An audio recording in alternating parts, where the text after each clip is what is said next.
Welcome to the Mount Pleasant podcast, featuring discussions and interviews about the people, places, and events that make Mount Pleasant such a special place. This is the Mount Pleasant podcast. I'm your host, Brian Cleary, and all thanks to the great people of Mount Pleasant Magazine, I get the honor, the privilege of introducing you to Mount Pleasant, the people who make it such a special place to do business, to work, and even to live. We're introducing you to Mount Pleasant's best on the Mount Pleasant podcast. Sunday, February 8th, maybe you got a day that's marked on your calendar because it's the big game. But the day before the big game, a huge event is happening in the Lowcountry, one that you want to be a part of. This is Brian Cleary, and today on the Mount Pleasant podcast, we're talking about a huge event at Mount Pleasant Towne Centre that's going on with the Charleston Animal Society. And joining us to talk about the event, the Senior Director of Community Engagement with the Animal Society, Kay Hyman, joins us. Kay, we're going to get down to the specifics on the event. But first of all, Pup Bowl IX. How do you describe it to someone who may not be aware of the Pup Bowl? First off, the puppies are right now practicing their moves. They're getting ready for the big game. It's tons of fun for you and your family. There are 4 quarters, just like a regular football game, and we have a big giant field with goalposts, referees who are the ones that keep everything in line. They also call when there's a foul on the field. They throw their little flags whenever there's a pee or poop break. But it's tons of fun, and they're all puppies that are ready to go to be adopted. We have them in foster homes right now, so they're gearing up for the big game. And you cannot imagine a cuter, more fun thing to watch, nor a better opportunity for you to find the perfect new pup for your family.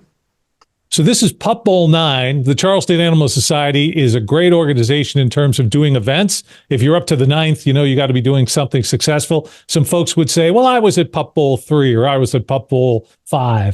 What's new this year for Pup Bowl IX?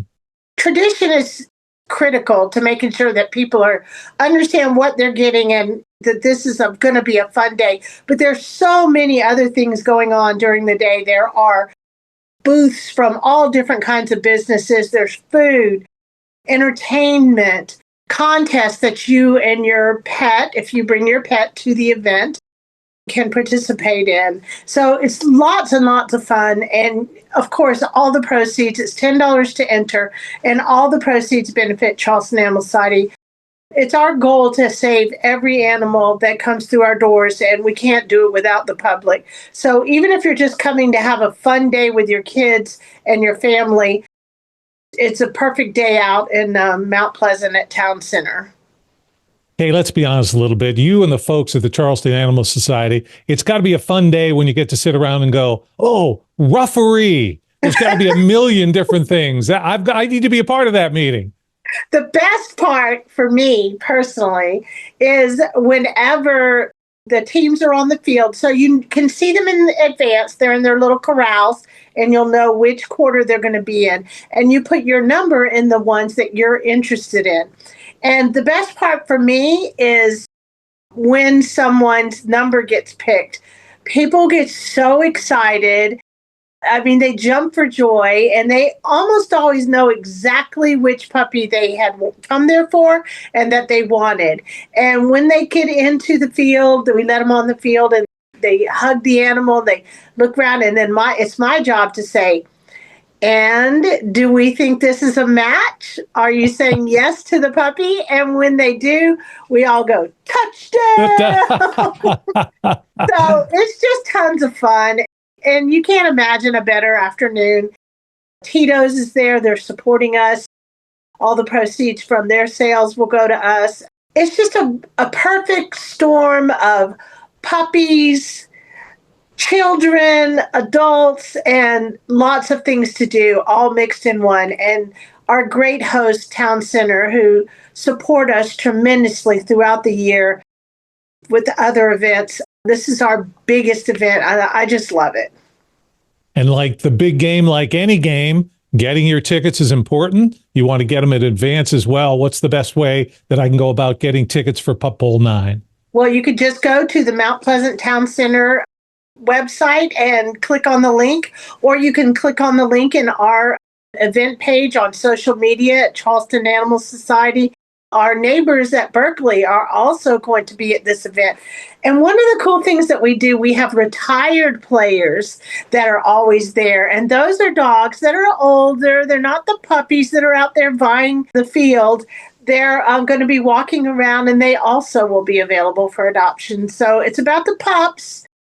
There's usually about 30 of them. If you can imagine 30 puppies on a football field, they're not always on at the same time, but Sure. It's just tons of fun. This is where the pages of Mount Pleasant Magazine come alive. Welcome to the Mount Pleasant Podcast. I'm Brian Cleary, joined by our good friend from the Charleston Animal Society, Kay Hyman. Today, we're talking about the upcoming Saturday, February 7th Pup Bowl. And Kay, you mentioned the Berkeley campus of the Charleston Animal Society. For someone who's east of the Cooper, they may go, oh, you got the campus in Berkeley. The Animal Center itself, the Animal Society building, is in North Charleston. As a resident of Sullivan's Island, Mount Pleasant, the Isle of Palms, tell me what the Charleston Animal Society does east of the Cooper to help.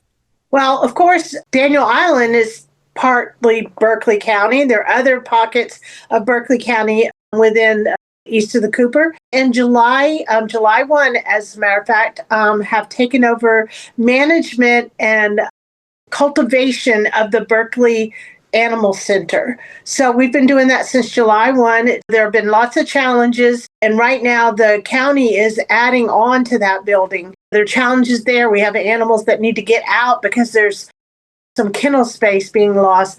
But we hope that within the first year of us managing it, that we're going to exceed our expectations for helping them to save more lives. And we're super excited about the partnership. So they'll be out there as well with us. You know, we're all under one umbrella now. And at the end of the day, even though you're expanding in Berkeley County, you still are serving Mount Pleasant, Isle of Palms, Sullivan's Island. Oh, absolutely. And Mount Pleasant is one of our greatest supporters. We're so proud of the relationship we have with the Sheriff's Department, with the Police Department, with the mayor, everyone in Mount Pleasant City Council. They've been supporting us all along, and we're just very grateful for all they do for us. And of course, the magazine. I mean, you guys are amazing, supportive in every way.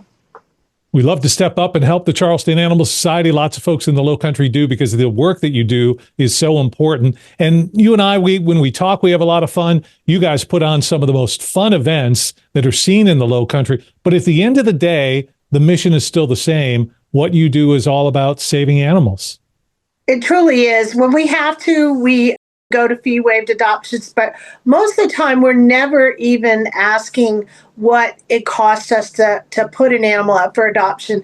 The regular adoption fee for a puppy or a dog is at the most about $300. That never includes everything we do. On average, it costs us about $500 per animal. That's if they have nothing wrong with them. If they have heartworm, or they were hit by a car, or they have skin issues and have to go home with meds, we're looking at over $1,000 on many of those. So it's really important that people understand that when they go to these events, they're helping us to save lives. When you purchase a ticket, you're helping us to save lives, because we can't do it without the community, because it costs a lot to do what we do. And a few years ago, the Charleston Animal Society was leading in the no-kill initiative, something that you've established here at the Animal Society. It's now spreading. Charleston Animal Society is really a leader across the entire Palmetto State, isn't it? It truly is. And our team from No Kill, South Carolina, are working every single day. They're doing outreach with local shelters. We now have a van that Shelley Leak has purchased for us that we are sending to other shelters to bring animals back here. We're also using it for transports up north to Massachusetts to get these animals that are in these high kill rural shelters that are unable to get them adopted to places where they can be adopted. And that's just a little part of what we do in the entire state as far as helping animals save lives. But critical to all of that is spay neuter. We have got to keep spaying and neutering every single animal we can, because there are way more out there being born that don't have homes. And you'll see throughout the year then kind of an explosion at some points when, say, cats are just breeding, and again, gets back to that importance of what you're talking about. Absolutely. And it's so critical that we do everything we can. Anyone who can help with that, we greatly appreciate it. We're seeing an uptick in feral cats in the feral cat colonies, and a lot of people, because of the costs that have risen everywhere, that veterinary care to get an animal spayed or neutered has risen, and a lot of people cannot afford to do it. So anyone who can help a friend or a neighbor to get their pet spayed or neutered, it truly will go a long way to saving lives. And one thing people may not know enough about or understand enough, and maybe you can go into it here, Kay, is the importance for the Animal Society, and more importantly, the animals, of someone fostering an animal. Can you explain how that works? It's really critical at our Berkeley campus. It's critical everywhere. As a matter of fact, we on any given day have as many, if not more, animals, over 400 at any given time in foster care than we have in the actual building. So foster care is literally like a, second shelter. And in Berkeley, we have been doing a program, we call it Berkeley Paw Pack, where people can foster a pet, and we will pay them to do that. They get $75 to initially take the dog. This is for big dogs, which is our biggest problem. Then we will help them to network to try and find it a home. And if they find a home for that dog, they'll get even more money for that. And it's a cost savings, because having them here at the shelter would cost us way more than getting them into someone's home. And it helps the dog, it helps us to understand the dog, to see all their good qualities, to understand what the perfect home for them is. Fostering is a win-win all the way around. In 1982, it was East Cooper Magazine. Now it's Mount Pleasant Magazine. Mount Pleasant Magazine is about the people, places, and events that make Mount Pleasant a great place to live, work, and raise a family. Your community, your magazine. Mount Pleasant Magazine. You're listening to the Mount Pleasant Podcast. You read about it in the pages of Mount Pleasant Magazine, and then we talk about it here and go in depth on the Mount Pleasant Podcast. I'm Brian Cleary. I'm joined by the Senior Director of Community Engagement with the Charleston Animal Society, someone who's probably familiar to you. Kay Hyman joins us. Kay, we talked about Pup Bowl that's coming up on February 7th. Another spring event coming up with the Charleston Animal Society. We're excited about it. What can you tell me about Paws in the Park? It is as well an amazing event. We will have our Berkeley campus there, as well as our animals from Charleston Animal Society. But more than that, it's the chili cook-off, where we have over 25 restaurants. Local restaurants will be vying to have the best chili at the event. It also includes oysters. There's a beer tasting, a beer garden. So there are tons of things to do at this event. And you can find out more about it and purchase your tickets now. They're ready to go. It's March 12th at Brittlebank Park, and you can order those tickets online at charlestonanimalsociety.org/PIP, or Paws in the Park. This is another one of the events that the Animal Society puts on that, one, it's obviously furry and four-legged friendly, but it's family friendly as well. Whether it's the Pup Bowl, Paws in the Park, you always put on events that the entire family can enjoy. Yes, and it's not too bad cost-wise, because you're going to eat oysters, you're going to get samples of chili, you're going to have the beer garden. You can add that on for another $10. Kids 12 and under are free. So, I mean, a family, it's a pretty cost-effective thing to do. And of course, you know that you're helping us save lives. And one of the things that's always a part of a Charleston Animal Society event, or at least 95% of the time, live music. The folks in the low country music community really embrace the Charleston Animal Society. Brian, you know which bands we have this year? I don't have it on the tip of my tongue right now. I know we have a Latin influenced band. Do you know who we have? Well, we'll have the Lauren Hall Band. It's going to be one Hall, of the yes, bands. She's done it several times. And then you'll have live entertainment as well at the Paws, at the Pup Bowl IX event coming up on February 7th. Yep. We're super excited. So there's always music. It's always fun. There's always puppy kisses, of course. And bottom line is you're helping us save lives. Okay, you've been part of the Charleston Animal Society for a long time. Maybe not everybody knows all about you. On the Mount Pleasant Podcast, we try to go hard-hitting with some questions. So first of all, because we love shrimp so much in the Low Country, if you're going into a restaurant ordering shrimp, how do you like your shrimp? What's your favorite way to have shrimp? I like my shrimp broiled. broiled shrimp, and the big question is always Carolina, Clemson. Or do you just take the fifth? That's a tough one. I'm going to have to say Clemson because they have a tiger for their for their mascot. That's the only reason. Okay, you're someone who's been with the Animal Society for quite a long period of time now.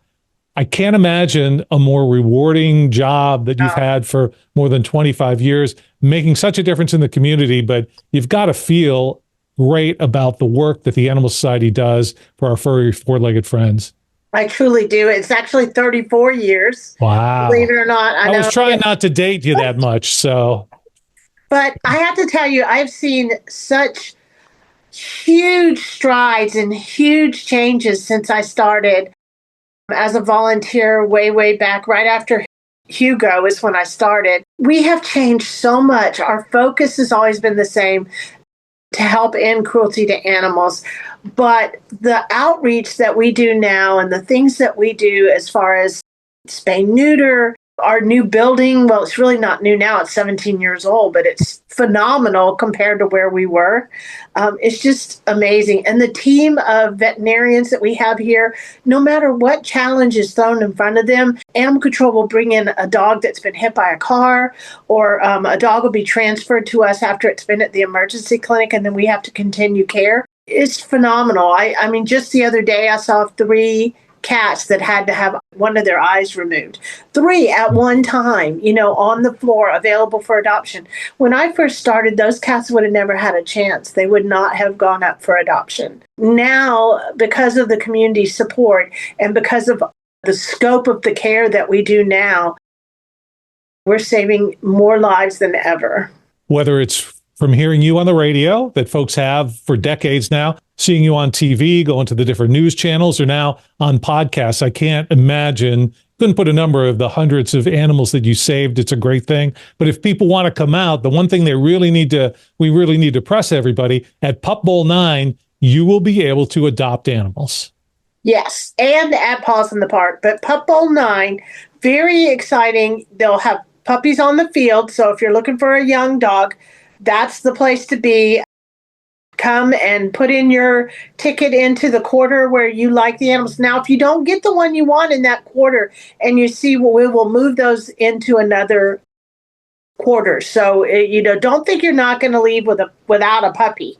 It's going to happen for you. But if you like an older dog, they're going to be there as well. Our retired players will be there vying for your attention as well. We'll have a little bit of something for everybody. It's bigger and better than the big game itself. Pup Bowl IX coming up at the Mount Pleasant Towne Centre. Come out and support the Charleston Animal Society on Saturday, February 7th, and then put it in the back of your mind as well. Don't even wait. Get your tickets today for the March 21st Paws in the Park. Events coming up this spring with the Charleston Animal Society. Kay Hyman, thanks for your time today. And Kay, thanks for all you do. And thank you, Brian. You have been a voice that has helped us to save lives for many, many years. I know you're a big advocate, and especially for cats and feral kittens, and I appreciate everything that you've done over the years to help us.